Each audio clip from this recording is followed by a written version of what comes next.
ختم نبوت کے بعد جو خلا پیدا ہوا اس سے اللہ تعالیٰ نے کن چیزوں سے پر کیا ہے، اس پر گفتگو ہوئی تھی۔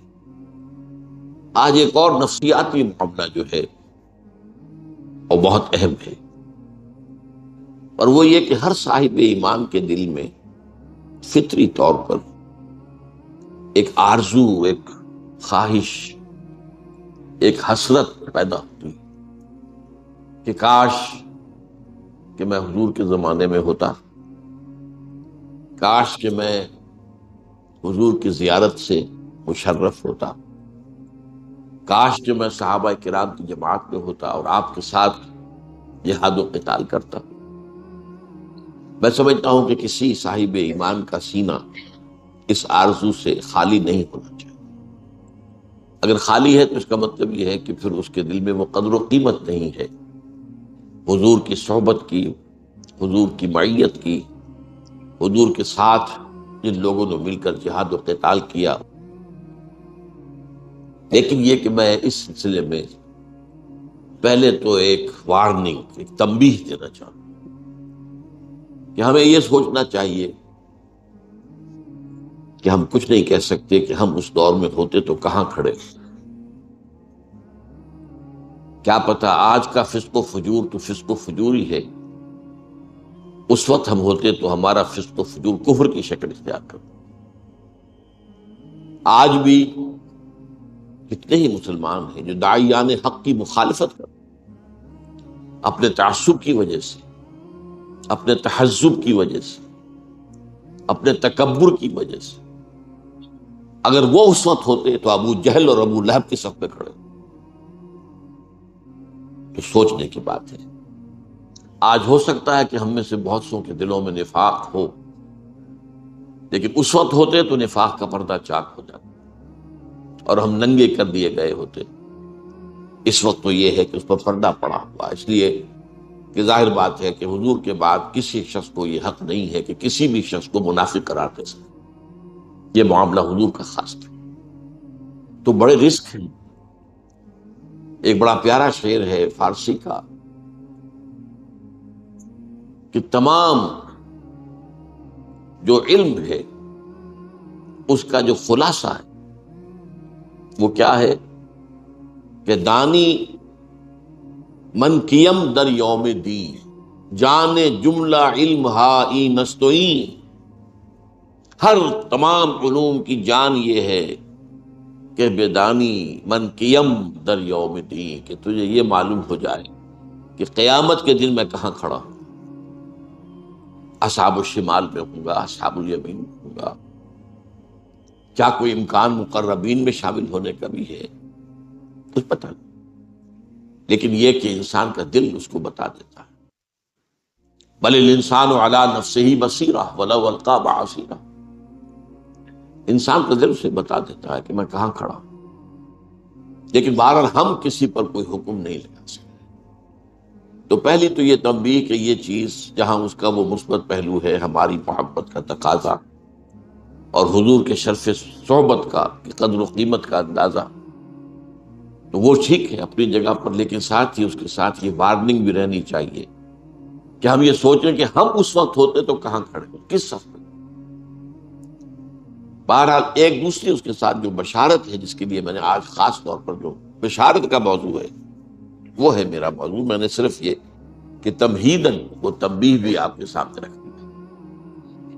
اس بشارت کے اعتبار سے میں نے سب سے پہلے تو آپ کو سنائی ہے آیات سورہ واقعہ، نقشہ کھینچا گیا ہے، اور وہ جو ابھی میں نے آپ کو شعر سنایا کہ جانے جملہ علم ہائی نستوئیں، کہ بیدانی من کیم در یوم دین، یہ گویا کہ اس کی قرآن مجید کی طرف سے تشریح ہو رہی ہے۔ اذا وقعت الواقعہ، جب ہو پڑے گی وہ ہو پڑنے والی، یعنی قیامت، لیس لوقعتہا کاذبہ، اس کے وقوع پذیر ہونے میں نہ ابھی کوئی شک اور جھوٹ ہے، نہ اس وقت کوئی شک اور جھوٹ رہے گا، اس وقت تو کھل جائے گی بات، کون انکار کرے گا؟ ابھی تو انکار کرنے والے ہیں۔ خافضۃ الرافعہ، اور وہ جو ہوگی وہ کچھ پست کرنے والی بھی ہوگی، اٹھانے والی بھی، کچھ لوگوں کو پستی میں دھکیل دے گی وہ قیامت، اور کچھ لوگوں کو بلندیوں پر فائز کر دے. کچھ ہوں گے ظاہر بات ہے انبیاء، رسل، صدیقین، شہداء، صالحین، وہ رافعہ ہوگی قیامت ان کے لیے، ان کے درجات کو، بلندی کو ظاہر کرنے والی، ان کا مقام و مرتبہ اس وقت منکشف ہے. اور خافضہ فساق و فجار، کفار، منافقین، مشرکین کو گرا دینے والی. اب اس کے بارے میں فرمایا اذا رجت الارض رجا، جس دن زمین کپ کپا دی جائے گی جیسے کہ کپ کپایا جاتا ہے. وبست الجبال بسا، اور پہاڑ ریزہ ریزہ کر دیے جائیں گے توڑ پھوڑ کر. فکانت ہباء منبثا، اور وہ ہو جائیں گے غبار، منتشر غبار، پھیلا ہوا غبار. یہ پہاڑ، یہ چٹانیں غبار کی صورت ہوتی. وکنتم ازواجا ثلاثا، اور تم 3 گروہوں میں تقسیم ہو جاؤ گے. یہ ہے اصل جس کے لیے کہ میں نے یہ آیات آج پڑھی. وہ ازواج ثلاثہ کیا ہے؟ فاصحاب المیمنۃ ما اصحاب المیمنہ، تو ایک تو ہوں گے داہنے والے یا برکتوں والے. یمن کے معنی برکت بھی ہے. برکت یہ دایاں ہاتھ جو ہے یمین اس حوالے سے کہتے ہیں، اچھے کاموں کے لیے اس کو وقت کرتا ہے. تو کچھ تو ہوں گے داہنے والے، اور کیا شان ہوگی ان کی داہنے والے. واصحاب المشأمۃ ما اصحاب المشأمہ، اور کچھ ہوں گے بدبختی والے، اور کیا برا حال ہوگا ان بدبختی والوں. والسابقون السابقون، اور ہوں گے سبقت کر لے جانے والے، آگے بڑھ جانے والے، جو کہ یقیناً آگے بڑھ جانے والے ہوں گے. اولئک المقربون، وہ ہوں گے مقربین بارگاہ رب. فی جنات النعیم، وہ نعمتوں والی جنتوں میں ہوں گے. سلۃ من الاولین وقلیل من الآخرین، وہ پہلوں میں سے تو بڑی کثیر تعداد میں ہوں گے، پچھلوں میں کم تعداد. اس کے بعد لمبی بات ہے. اصحاب المیمنہ کے بارے میں فرمایا گیا، اصحاب الیمین بھی انہیں کہا گیا آگے چل کر. سلۃ من الاولین وسلۃ من الآخرین، وہ جو دوسرے درجے کے لوگ ہوں گے وہ پہلوں میں بھی کثیر ہوں گے، بعد والوں میں بھی کثیر ہوں گے. یہی بات سورہ رحمان میں ایک اور انداز میں آئی ہے، اور اکثر لوگوں نے اسے اس انداز میں سمجھا نہیں. ترتیب مختلف ہے. اس سورہ مبارکہ کے اور سورہ رحمان کے مضامین کی ترتیب کے بارے میں نے جب درس دیا ان سورتوں کا تفصیلی، تو میں نے بیان کیا ہے کہ ان کی ترتیب ایک مرر امیج کی طرح ہے. مرر امیج، آپ جب کھڑے ہوں گے آئینے کے سامنے، آپ کا بایاں ہاتھ وہاں دایاں نظر آ رہا ہوگا اور دانا وہاں بایاں نظر آئے گا. اس کو مرر امیج کہتے ہیں. آج کل مکان بنائے جاتے ہیں ڈپلیکس، 2 مکان ہیں بالکل ایک جیسے، دونوں کو سروں کے اوپر گیراج، پھر یہ کہ دونوں کے کچھ برآمدے، پھر دونوں کے ڈرائنگ روم، وہ آپس میں جڑے ہوئے. تو یہ مرر امیج ہے. اگر ان کو یوں لا کر اگر جوڑا جا سکے تو وہ ایک دوسرے کے ساتھ کانگروئنٹ ہوں گے. ڈرائنگ روم کے ساتھ سامنے آ جائے گا، اور جو گیراج ہے وہ گیراج کے سامنے آ جائے گا. تو سورہ واقعہ میں تو یہ ہے کہ مقربون کا ذکر پہلے ہے، پھر اصحاب الیمین کا یا اصحاب المیمنہ کا، پھر اصحاب الشمال یا اصحاب المشأمہ. سورہ رحمان میں جو اس سے پہلے ہے، بالکل جوڑا ہے یہ آپس میں. پہلے ذکر ہے جہنمیوں کا، اصحاب الشمال کا، پھر ذکر ہے اصحاب الیمین کا. وَلِمَنْ خَافَ مَقَامَ رَبِّهِ جَنَّتَانِ، اور ان لوگوں کے لیے کہ جو اپنے رب کے ساتھ سے خوف کے عذاب سے ڈرتے رہے، سزا سے ڈرتے رہے، محاسبے کا خوف اپنے دل میں رکھا، ان کے لیے 2 جنتیں ہوں گی. اور یہ بھی میں نے دیکھا ہے، میرے علم کی حد تک بہت سے لوگ اس کے سے بحث ہی نہیں کرتے. اور اس کے بعد آگے چل کر وَمِن دُونِهِمَا جَنَّتَانِ، اور ان کے علاوہ بھی 2 جنتیں ہوں. پہلی 2 جنتیں اصحاب الیمین کی ہیں، اور اس کے بعد کی 2 جنتیں یہ مقربین. تو اس طریقے سے مرر امیج بن جاتا ہے مسلم. اور 2 جنتیں کیوں ہیں؟ میرے نزدیک اس کی تعبیر یہ ہے کہ چونکہ جن اور انس دونوں سے خطاب صرف اس سورہ مبارکہ میں برابر ہے، پیرلل، تو ظاہر بات ہے کہ ایک جنت ہوگی جو انسانوں کے لیے ہوگی اور ایک جنت اصحاب الیمین جو ہے وہ جنات میں سے. ان دونوں کے مزاج علیحدہ، اللہ نے ان کی تخلیق علیحدہ کی ہے. ان کی مسرتیں بھی ایک دوسرے سے مختلف ہوگی، ان کے لیے لذتیں بھی ایک دوسرے سے کچھ مختلف ہوگی. لہذا ایک جنت اصحاب الیمین من الناس، من بنی آدم، دوسری جنت اصحاب الیمین من الجن، اور پھر جو اس کے آگے کی جنت ہے مقربین جو جنات میں سے 2 ہیں وہ بھی، وَمِن دُونِهُمَا جَنَّتَانِ، اور دوسری مقربین جو جنات میں سے ہو اور انسانوں میں سے. بہرحال اب آئیے اس کے بارے میں کچھ احادیث آپ کو سنانا چاہوں. اگرچہ اصولی قاعدہ یہی رہے گا، یہ میں نے کئی مرتبہ بات بیان کی ہے، آج پھر ایک حدیث کے ذہن میں آ جائے گی. مثلا جہاد کے بارے میں، جہاد کی میں نے جب 3 یا 9 منزلیں بیان کی آپ کے سامنے، جہاد فی سبیل اللہ، تو بلند ترین منزل تو 9 ہے، اہم ترین منزل پہ. اسی لیے کہا گیا ای الجہاد افضل ہو یا رسول اللہ، سب سے افضل جہاد کون سا ہے؟ فرمایا ان تجاہد نفسک فی طاعت اللہ، اپنے نفس کے اور نفس امارہ کے خلاف جہاد کرو، اسے اللہ کا مطیع بناؤ. یہ ہے سب سے افضل جہاد، سب سے یوں سمجھیے کہ اہم جہاد. یہ جہاد ہوگا تو اگلے کی باری آئے گی نا، پہلی منزل ہوگی تو دوسری بنے گی، دوسری ہوگی تو تیسری بنے گی، لیکن بلند تو تیسری منزل ہے. اور بلند ترین منزل جو ہے وہ قتال فی سبیل اللہ، جو محبوبیت خداوندی کا مقام ہے. ان اللہ یحب الذین یقاتلون فی سبیلہ صفا کانہم بنیان مرصوص. اہم ترین، افضل ترین، اور ایک ہے بلند ترین.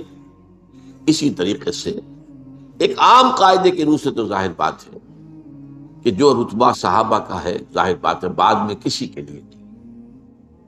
اس امت کا بڑے سے بڑا ولی، بڑے سے بڑا جو بھی ہمارے ہاں صوفیاء ہوں یا اولیاء اللہ جو بھی، وہ ادنا سے ادنا صحابی سے بھی کم تر ہے درجے.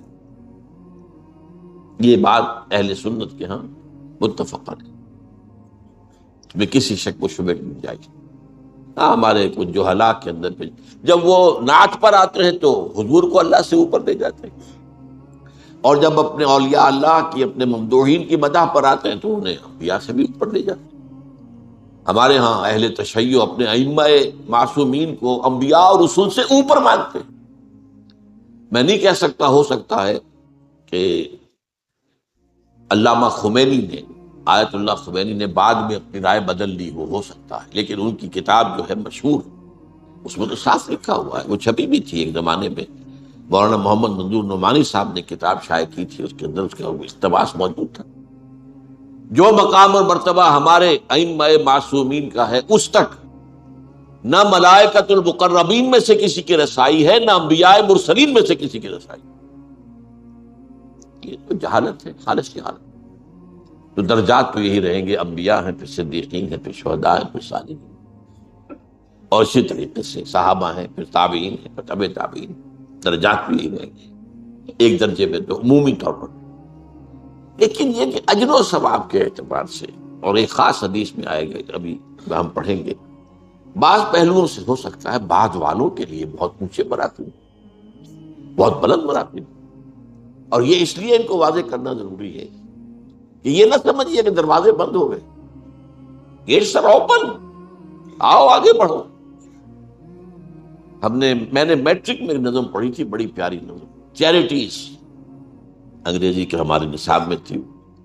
Charities that soothe and heal and bless are scattered over the feet of men like flowers. لمبی نظر رہی ہے، لیکن اس کے آخر میں یہ جو نیکیاں ہیں، یہ میں آیت البر کے درس میں ان اشعار جو ہے انگریزی کے کوٹ بھی کیا کرتا ہوں کہ یہ جو ہے یہ تو انسانوں کے قدموں میں پڑی ہوئی، جو چاہے اٹھا لے. پھول کھلے ہیں گلشن گلشن، لیکن اپنا اپنا دامن جو چاہو آپ پھول چن لو. No mystery is here, no special moon. For the high and not for the low, the smoke ascends as high from the heart of a humble cottage as from that of a ہاٹی palace. یہاں اللہ تعالیٰ کی طرف سے یہ نہیں ہے کہ کسی کو اونچائی کا مرتبہ بس الیٹ کر دیا گیا اور دوسرا جو ہے محروم کر دیا گیا. نہیں، بڑی پیاری تشبیہ دی ہے. دھواں بالکل برابر اٹھتا ہے اوپر، چاہے جھونپڑی کا چولہا اس سے بھی، اور کسی محل کے کچن کا جو ہے ہاٹی پیلس جو ہے اگر اس کے کچن سے بھی دھواں اٹھے گا وہ بھی اسی طرح اوپر جائے گا. اس اعتبار سے مقامات بلند بند نہیں، لیکن یہ اپنی اپنی ہمت ہے، اپنا اپنا فیصلہ ہے، اپنی اپنی ترجیحات ہیں. کیا تعین کیا؟ بل تؤثرون الحیات الدنیا والآخرۃ خیر وابقیٰ. یہ تو تم ہو جنہوں نے دنیا کی زندگی کو ترجیح دی ہے. ہر شخص جائزہ دے میں کس چیز کو ترجیح دے رہا ہوں، دنیا کی زندگی کو ترجیح دی ہے یا آخرت کی زندگی. اور اس کو اگر دیکھنا ہو لٹمس ٹیسٹ کیا ہے؟ لٹمس ٹیسٹ آپ اولاد میں دیکھیے کہ آپ ان کو کس طرح پر تربیت دے رہے ہیں. کیا بنانا چاہتے ہیں اولاد؟ سی ایس پی آفیسر بنانا چاہتے ہیں، کچھ اور بنانا چاہتے ہیں، سی اے کرانا چاہتے ہیں، یا آپ اسے دین کا خادم بنانا چاہتے ہیں، دین کا علم دینا چاہتے ہیں. اسی سے آپ کی پرائرٹیز تو معین ہو گئی، معلوم ہو گیا. لٹمس ٹیسٹ ہے، ہر شخص زیادہ لے. اس حوالے سے تو تب بشارت کیا ہے کہ اونچے مقامات اور اونچے درجات بند نہیں ہو گئے، کھلے ہوئے اپنی اپنی ہمت کے مطابق. جیسے کہتے ہیں جتنا گڑ ڈالیں گے اتنا میٹھا ہوگا، جتنی محنت کریں گے. بقدر القد تکتسب المعالی، کوشش اور محنت کے ذریعے ہی بلند مقامات حاصل ہوتے. حضرت علی رضی اللہ تعالیٰ عنہ کے اشعار میں بقدر القد تکتسب المعالی ومن طلب العلا سہر الليالي. اور جو کوئی بلند مقام حاصل کرنا چاہتا ہے اسے راتیں جاگ کر گزارنی پڑتی ہے. سی ایس پی کرنی ہے تو پھر اس کے لیے بھی محنت، اور راتوں کو جاگیں گے. Burning mid night oil lamp جو ہے وہ آپ کریں گے کہ نہیں کریں گے؟ تو ومن طلب العلا سہر الليالي، راتوں کو جاگ کر محنت. ومن طلب العلا من غیر قد، اور جو چاہے گا کہ اسے بغیر محنت اور مشقت کے بلند مقام حاصل ہو جائے، اضاع العمر فی طلب المحال، اس نے اپنی عمر کو ضائع کر دیا ایک ایسی چیز کے حصول کی کوشش میں جو ممکن ہی نہیں ہے، بغیر محنت کے ممکن ہی نہیں. تو محنت دنیا کی ہو یا دین کی ہو وہ تو برابر ہے، قانون برابر ہے. اس کے بقدر القد تکتسب المعالی، دنیا کی بھی بلندی چاہیے تو محنت کرنی پڑے گی، اور دین کی بلندی چاہیے، آخرت کی بلندی چاہیے تو بھی محنت کرنی پڑے گی. لیکن بشارت جو ہے وہ کیا ہے کہ دروازے بند نہیں ہیں. یوں نہ سمجھو کہ وہ بلند مقامات جو ہیں وہ تو بس اب بند ہو گئے، اب اس تک ہماری رسائی نہیں. اب اس کے لیے میں احادیث آپ کو سنا رہا ہوں. عن ابی ہریرہ رضی اللہ تعالی عنہ ان رسول اللہ صلی اللہ علیہ وسلم قال ان من اشد امتی لی حبا ناس یکونون بعدی یود احدهم لو رعانی باہلہ ومالہ، رواہ مسلم. حضرت ابو ہریرہ راوی ہیں اور اس کو امام مسلم نے روایت کیا اپنی صحیح میں کہ حضور نے فرمایا مجھے اپنی امت میں سے محبوب ترین لوگ وہ ہیں جو میرے بعد آئے، اور ان کی خواہش یہ ہوگی کہ کسی طرح وہ اپنی اولاد اور اپنے مال سب کچھ دے کر میری رویت انہیں حاصل ہو جاتی. یہ آرزو جو میں نے آپ سے عرض کیا، اس کا ہونا جو ہے، جس کے دل میں واقعی یہ آرزو ہے تو وہ حضور کا محبوب ترین انسان. ان من اشد امتی لی حبا ناس یکونون بعدی یود احدهم لو رعانی باہلہ ومالہ. دوسری حدیث سنیے، یہ دو حدیثیں میں سنا رہا ہوں. عن انس قال قال رسول اللہ صلی اللہ علیہ وسلم، حضرت انس سے مروی ہے، وہ فرماتے ہیں کہ حضور نے ارشاد فرمایا مثل امتی مثل المطر لا یدری اولہ خیر وآخر ام آخر. اس کو امام ترمذی نے روایت کیا ہے. میری امت کی مثال بارش کی سی ہے جس کے بارے میں یہ نہیں کہا جا سکتا کہ اس کا پہلا حصہ زیادہ مفید ہوتا ہے یا آخری حصہ. پہلا حصہ جو ہے اگر آپ چھاجو پانی برس میں بہہ جائے اسے جذب ہونے کا موقع نہیں ملتا. آخری حصہ جذب ہوتا ہے. جب جذب ہوتا ہے تو اسی سے پھر زمین کی برکات، زمین کے خزانے نکلتے ہیں. تو کہا نہیں جا سکتا. یہاں فرمایا گیا ہے کہ مثل امتی مثل المطر لا یدرا اولہ خیر ام آخرہ. یہی حضرت جعفر سے روایت ہے، قال قال رسول اللہ صلی اللہ علیہ وسلم ابشروا ابشروا. یہ بشارت کا لفظ جو میں نے استعمال کیا کہ بشارت کے لیے میں یہ احادیث آپ کے سامنے لایا ہوں. انما مثل امتی کا مثل الغیث، وہاں مطر تھا، یہاں غیث ہے، اور یہاں ابشروا کا اضافہ ہے. بشارت حاصل کرو، بشارت حاصل کرو، اس لیے کہ میری امت کی مثال بارش کی سی ہے. لا یدرا آخرہ خیر ام اولہ، نہیں کہا جا سکتا کہ اس کا آخری حصہ بہتر ہوتا ہے یا پہلا حصہ. اس کو امام رزین نے روایت کیا. اب سنیے وہ حدیث جو میں نے بہت مرتبہ پہلے بھی سنائی ہے، اور اس میں وہ افضل اور اعلیٰ، افضل الجہاد اور سب سے اعلیٰ جہاد، اسی طرح افضل ایمان اور اعجب ایمان. عجب کا لفظ یہاں آ رہا ہے، اس کو نوٹ کیجئے گا. عجیب عربی زبان میں اس کے معنی ہے بہت خوبصورت، دل کو موہ لینے والا شے. عجب کہتے ہیں اپنے آپ کو بہت عمدہ سمجھنا، عجب، تکبر، عجب. تو عجیب وہ شے ہے جو بڑی خوبصورت ہو، بڑی حسین ہو، دل کو موہ لینے والی ہو. یہ عجیب، ہم اردو میں عجیب جو ہے وہ ذرا ایک محدود سے معنی ہے کہ جو نامانوس سی ہو، پہچان میں نہ آتی ہو، عام جو ہے اس کے خلاف ہو. عجیب، کوئی عجیب بات ہے، تو یہ بات تو سمجھ میں نہیں آتی، بہت عجیب ہے. تو یہ عجیب اس معنی میں اجنبیت، وہ عجیب اور اجنبیت اور عجیب جو ہے وہ ایک علیحدہ چیز ہے. تو عجب کا لفظ یہاں آیا ہے. یہ ہے بیہقی کی روایت ہے، عن عمرو بن شعیب رضی اللہ عنہ قال قال رسول اللہ صلی اللہ علیہ وسلم. حضرت عمرو بن شعیب سے روایت ہے کہ حضور نے فرمایا، صحابہ تو چشم تصور سے دیکھیے، صحابہ کا مجمع ہے، حضور تشریف فرمائے، صحابہ بھی ہیں. حضور پوچھتے ای الخلق اعجب الیکم ایمانا، آپ لوگوں کے نزدیک بھلا سب سے زیادہ حسین اور خوبصورت ایمان مخلوقات میں سے کس کا ہے؟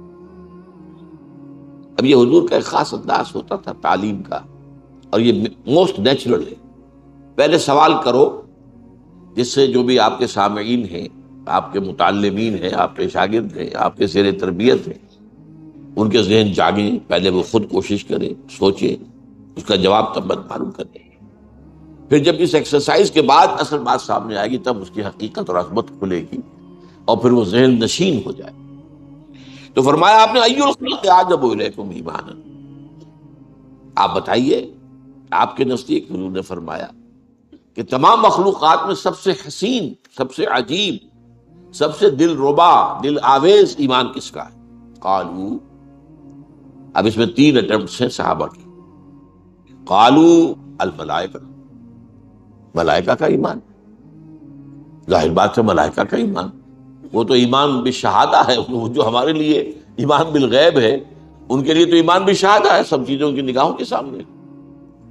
حضور نے ریجیکٹ کر دیا. وما لهم لا يؤمنون وهم عند ربهم، وہ کیسے ایمان نہ لائیں جبکہ ان کو تو اپنے رب کے سامنے ہے. کون سا تیر مارا انہوں نے جو ایمان لائے؟ ان کے لیے تو کوئی ایمان جو ہے وہ کوئی اونچے درجے کا شرط نہیں ہے، ان کے لیے کوئی قسم نہیں ہے، اس میں کوئی مقام نہیں، وہ عند ربهم، بس تو رب کے پاس. اب دوسری اٹمپٹ میں صحابہ نے کہا فالنبیون، پھر انبیاء کا معاملہ. فرمایا وما لهم لا يؤمنون والوحی ينزل علیہم، وہ کیسے ایمان نہ لاتے جبکہ ان پر تو وحی نازل ہو رہی تھی. اب یہاں بھی آپ نے گویا کہ اس کو بھی ریجیکٹ کر دیا کہ نہیں، یہ بھی نہیں، عجب نہیں ہے ایمان. افضل ہوگا، افضل ہے، لیکن یہ کہ سب سے پہلے تو ایمان لانے والے خود حضور ہیں. آمن الرسول بما انزل الیہ من ربہ والمؤمنون انا اول المؤمنین. لیکن یہ ہے کہ وہ افضلیت اور ہے یا اعجبیت اور ہے، جو سب سے زیادہ عجیب اور وسیع اور دلربا اور خوبصورت. اور اس کے بعد تیسری، تو پھر وہ ڈرتے ڈرتے کہا ہوگا، ذرا جھجکتے ہوئے، فنحن، پھر ہمارا ایمان سب سے عجب ہونا چاہیے. آپ نے اس کو ریجیکٹ کر دیا. وما لکم لا تؤمنون وانا بین اظہرکم، تم کیسے ایمان نہ لاتے جبکہ میں تمہارے درمیان موجود ہوں؟ تمہارا کون سا کمال ہے؟ اب یہ 3 اٹمپٹس کو ریجیکٹ کرنے کے بعد وہ فرماتے ہیں فقال رسول اللہ صلی اللہ علیہ وسلم، اب آپ نے فرمایا ان اعجب الخلق الی ایمانا لقوم یکونون من بعدی یجدون صحفا فیہا کتاب اللہ فیؤمنون بما فیہا، میرے نزدیک جو حسین ترین ایمان ان لوگوں کا ہوگا جو میرے بعد آئیں گے، وہ مجھے نہیں دیکھیں گے، میری صحبت سے فیض یاب نہیں ہوں گے، انہیں تو کچھ صحیفے اوراق ملیں گے جن میں کتاب اللہ لکھی، اور وہ اس پر ایمان۔ اب یہ ہے آج اب ایمان کا دروازہ تو کھلا ہوا، افضل ایمان وہ تو ظاہر بات ہے سب سے افضل انبیاء کا، پھر صحابہ کا، وہ الگ بات، لیکن آج اب ایمان کا دروازہ تو بند ہے۔ اب یہ ہم نے بند کر لیا ہو تو یہ ہم مجرم ہیں۔ کون قرآن کو پڑھتا ہے؟ کون اس کے لیے عربی زبان سیکھے گا؟ یجدون صحفا فیہ کتاب اللہ فیؤمنون بما فیہا، جنہیں صحیفے ملیں گے، اوراق ملیں گے، کتابیں ملیں گی، اس میں اللہ کی کتاب درج ہوگی، مصحف ملیں گے، وہ جو کچھ اس میں ہے اس پر ایمان لائے، تو یہ دروازہ تو کھلا آج اب ایمان کا۔ یعنی پھر عرض کیا اب یہ ہم نے خود ہی، تو ہی ناداں چند کلیوں پر قناعت کر گیا، ورنہ گلشن میں علاج تنگی دامہ بھی ہے، پھول تو کھلے ہیں گلشن گلشن، لیکن اپنا اپنا دامن، اگر آپ اس کے لیے محنت نہیں کرتے، اس کے لیے کوشش نہیں کرتے، اس کے لیے جد و جہد نہیں کرتے، تو ظاہر بات ہے محروم ہے۔ لیکن دروازے بند نہیں ہیں، وہ اعلیٰ مراتب ہیں، ان کے دروازے بند نہیں ہیں۔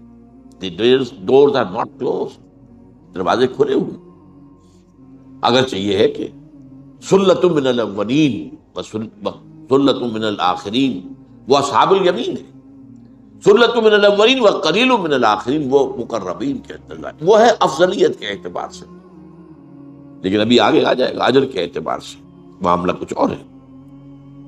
وعن عبد الرحمن بن علاء الحضرمی رضی اللہ تعالی عنہ قال حدثني من سمع النبی صلی اللہ علیہ وسلم یقول، عبد الرحمن بن علاء الحضرمی کہتے ہیں کہ میں نے سنا ان لوگوں سے جنہوں نے یہ اللہ کے رسول سے سنا۔ آپ کو معلوم ہے نا کہ صحابہ میں سے بھی فرق ہو جاتا ہے، ایک تو یہ کہ کسی صحابی نے بات براہ راست حضور سے سنی ہو، اور کسی نے وہ کسی صحابی سے سنی۔ اب ظاہر بات ہے حدیث جبرائیل جس پر ہم نے کہی ہمیں جس پر، تو جو لوگ اس مجمع میں موجود تھے تو وہ ہے کہ جنہوں نے وہ سارا واقعہ اپنی آنکھوں سے دیکھا، لیکن سارے صحابہ تو نہیں تھے اس مجمع میں، تو بہت سے لوگوں کو ان صحابہ کے ذریعے سے وہ بات پہنچی کہ جو اس مجمع میں موجود تھے۔ تو سمع حدثنی من سمع النبی صلی اللہ علیہ وسلم یقول، مجھے بتایا ہے یہ انہوں نے جنہوں نے خود سنا ہے اللہ کے رسول صلی اللہ علیہ وسلم کو فرماتے ہوئے، انہ سیکون فی الآخر هذه الامة قوم، میری اس امت کے آخری حصے میں ایک ایسے لوگ بھی ہوں گے، لہم مثل اجر اولہم، جن کے لیے اجر ہوگا ان کے پہلوں کے مانند۔ اجر کا معاملہ جو ہے، اجر میں یہ ہے کہ وہاں حضور صلی اللہ علیہ وسلم جیسے کہ کہا وَمَا لَكُمْ أَلَّا تُؤْمِنُوا وَأَنَا بَيْنَ أَظْهُرِكُمْ، انہیں جو مواقع حاصل تھے بعد والوں کو وہ مواقع تو حاصل نہیں، انہیں تو حضور کا چہرہ مبارک جو ہے وہ خود ایک ایمان کی شعائیں جو ہے اس سے نکل رہی تھی، وہ تو اس سے تو ہم فیضیاب نہیں۔ لیکن اجر میں ہماری جو لیمیٹیشنز ہیں، ہمارے پاس جو بھی کمی ہے اب اس کی تلافی ہو جائے گی کہ اس میں جو سخت حالات میں کام کرے گا نیک، اس کا اجر بہت بڑھ جائے گا، اس کے مقابلے میں جو موافق حالات میں اتنا ہی کام کرے گا۔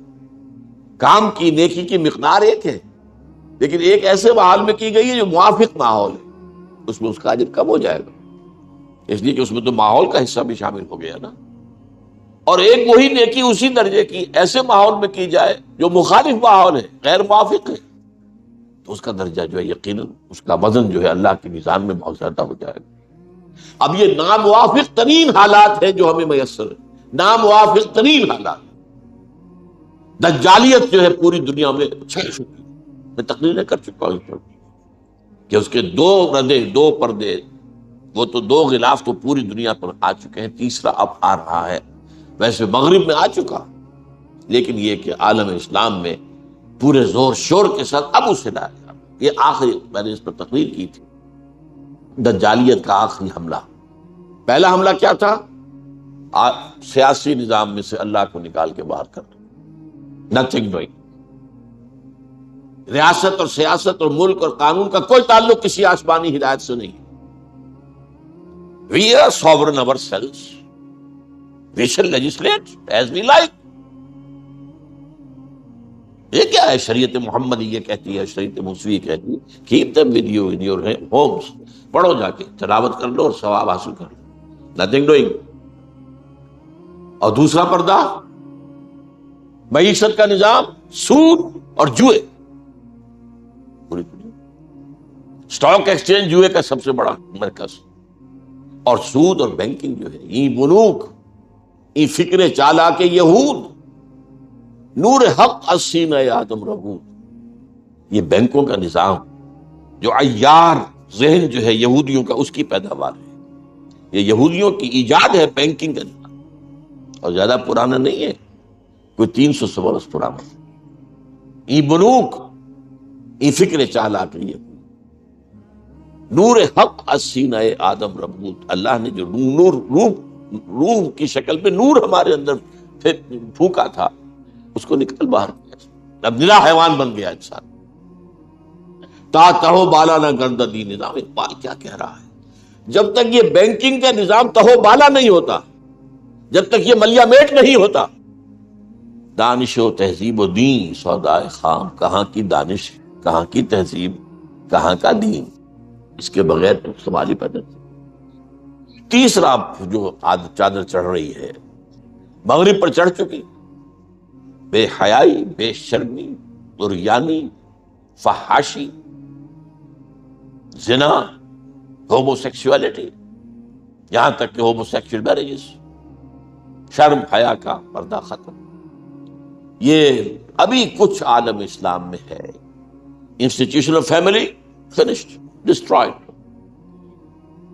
ابھی اسلام میں ہے، ابھی عالم اسلام میں ہے، اور اس کے لیے جو مہم ہو رہی ہے، جو اربوں ڈالر خرچ ہو رہے ہیں، ان کا آپ کو اندازہ نہیں. کتنے این جی اوز اس کے لیے لگی ہوئی، اور کہاں سے انہیں فیڈ ہوتا ہے، کہاں سے پیسے آتے ہیں. اس کے لیے عالمی کانفرنس ہوئی، پہلے ہوئی کائرو میں ویمن کانفرنس. ویمن لب، عورتوں کو آزاد کرانا ہے، عورتوں کو آزاد کرنا. یہ کیا گھر کے اندر باندھ دیا اور شادی کے بندھن میں بندھ گئی تو بندھ گئی؟ نہیں. اس کے بعد پھر ایشیا کا دوسرا کنارہ، کائرو کو آپ کہہ سکتے ہیں، اگرچہ وہ افریقہ کا شہر ہے، لیکن وہ گیٹ وے ہے to Middle East, gateway to the Arab countries. کیونکہ عالم عرب میں علمی، تعلیمی، ثقافتی اعتبار سے اس کا امام جو ہے مصر ہے. ثقافتی اعتبار سے، ہر اعتبار سے اس میں امام مصر. پھر چین کی طرف سے بیجنگ، اور پھر بیجنگ +5 کانفرنس، اور وہ یونائٹڈ نیشنز کی اسمبلی کے تحت. بہرحال اب ان حالات میں اگر کچھ لوگ ہمت کرتے ہیں اور اللہ کے دین کے ساتھ جڑے رہتے ہیں، جو فرمایا حضور نے صلی اللہ علیہ وسلم، بدا الاسلام غریبا وسیعود کما بدا فطوبى للغرباء. اسلام کا جب آغاز ہوا تو اسلام اجنبی تھا، غریب تھا. یہ عجیب و غریب کے معنی میں جو ہم بولتے ہیں، وہ غریب، عجیب و غریب. لوگوں کو عجیب کیا بات کر رہے ہیں. لیکن پھر اسلام کو غلبہ حاصل ہو گیا تو سبھی اس کے ساتھی بن گئے. فرمایا لیکن ان قریب یہ دوبارہ غریب. مسلمان بڑھتا جائے گا، دولت امویہ اور دولت عباسیہ اور دولت عثمانیہ، اسلام گرتا جائے گا، گرتا جائے گا، گرتا جائے گا. فطوبى للغرباء. توبہ، مبارکباد، تہنیت ان کے لیے جو اسلام کے اس غربت کے زمانے میں، اجنبیت کے زمانے میں خود اجنبی بن جائیں لیکن اسلام کا دامن ہاتھ سے نہ چھوڑیں. انہیں کہا جائے یہ تو دقیانوسی لوگ ہیں، یہ ملاٹے ہیں، یہ بڑے اگلے وقتوں کے ہیں، یہ لوگ انہیں کچھ نہ کہو، یہ فنڈامنٹلسٹ ہیں. یہ بات ان سے کہی جائے اور وہ اس کو جھیلیں اور برداشت کریں، لیکن اسلام کا دامن ہاتھ سے نہ چھوڑیں. تو سنیے اس کو. حضور نے فرمایا انہ سیکون فی آخر ہذہ الامۃ قوم لہم مثل اجر اولہم. میری اس امت کے آخر میں، آخری زمانے میں ایسے لوگ ہوں گے جن کا اجر برابر ہوگا ان کے جو اولین لوگوں کا. وہ کیا کریں گے؟ یامرون بالمعروف وینہون عن المنکر. وَيُقَاتِلُونَ أَهْلَ الْفِتْنَ، وہ نیکیوں کا حکم دیں گے، بدی سے روکیں گے، اور فتنہ پرداز لوگوں سے جنگ کریں گے۔ اب یہ ہے اصل میں وہ سورہ آل عمران کی آیت جس پر بارہا گفتگو ہوئی ہے، وَلْتَكُن مِّنكُمْ أُمَّةٌ يَدْعُونَ إِلَى الْخَيْرِ وَيَأْمُرُونَ بِالْمَعْرُوفِ وَيَنْهَوْنَ عَنِ الْمُنكَرِ وَأُولَٰئِكَ هُمُ الْمُفْلِحُونَ۔ جب عمومی طور پر امت خابیدہ ہو جائے گی، سو جائے گی، فسق و فجور میں مبتلا ہو جائے گی، شریعت سے بے پرواہ ہو جائے گی، اس وقت کچھ لوگ اٹھیں، ایک امت میں چھوٹی امت بنائیں، امہ ود ان امہ، جیسے آپ کہتے ہیں state with in state, party with in party. Congress میں ایک چھوٹی پارٹی بنی تھی جو فارورڈ بلاک کہلاتا تھا، اسی طریقے سے اب آپ کو اور دوسری جماعتوں میں فارورڈ بلاک بن رہے، تو ہوتے اسی پارٹی میں لیکن اپنا بلاک علیحدہ بنایا۔ تو اس امت میں چھوٹی امت ایک ہوگی، ہونی چاہیے، جو نیکی کا حکم دے، بدی سے روکے اور خیر کی دعوت دے۔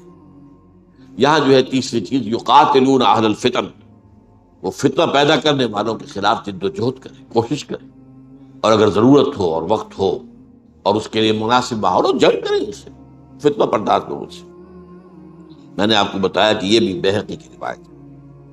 اس کے بعد کی حدیث سنیے، وعن ابی ہریرہ رضی اللہ تعالی عنہ ان رسول اللہ صلی اللہ علیہ وسلم قال، حضرت ابو ہریرہ سے مروی ہے روایت کہ حضور نے فرمایا، طوبیٰ لمن رعانی، وہی طوبیٰ، فطوبیٰ للغرباء، ابھی جو حدیث میں نے آپ کو سنائی تھی، طوبیٰ تہنیت ہو، مبارکباد ہو ان کو جو اسلام کی اس اجنبیت کے دور میں خود اجنبی بن جائیں لیکن اسلام سے جڑے رہے، چمٹے رہے، ان کے لیے یہاں فرمایا طوبیٰ لمن رعانی، مبارکباد، تہنیت جنہوں نے مجھے دیکھا ان کے لیے ہے۔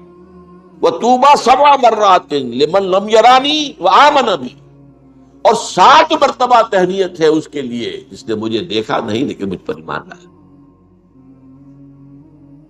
اب آپ دیکھیے شرف صحابیت سے 7 گنا زیادہ، طوبیٰ لمن رعانی وطوبیٰ 7 مرات لمن لم یرانی وآمن بی،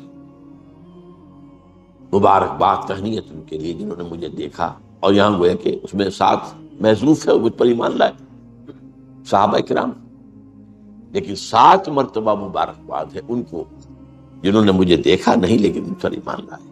اللہم ربنا اجعلنا منہم۔ آخری حدیث اس سلسلے کی ہے، ایک لمبا واقعہ ہے یہ، مسند احمد میں بھی ہے، اور یہ بھی جو ہے ابی ہریرہ کی روایت ابھی میں نے سنا، یہ بھی مسند احمد کی تھی، طوبیٰ لمن رعانی وطوبیٰ 7 مرات لمن لم یرانی وآمن بی۔ اور یہ حدیث جو ہے احمد اور دارمی کی ہے، مسند احمد اور سنن دارمی، اور اس میں واقعہ لمبا بیان ہوا ہے، بیٹھے ہوئے صحابہ حضور بھی ہیں، حضرت ابو عبیدہ بن الجراح یہ سوال کرتے ہیں حضور سے، یہ معلوم ہے کون ہے؟ جن کو حضور نے فرمایا امین هذه الامہ،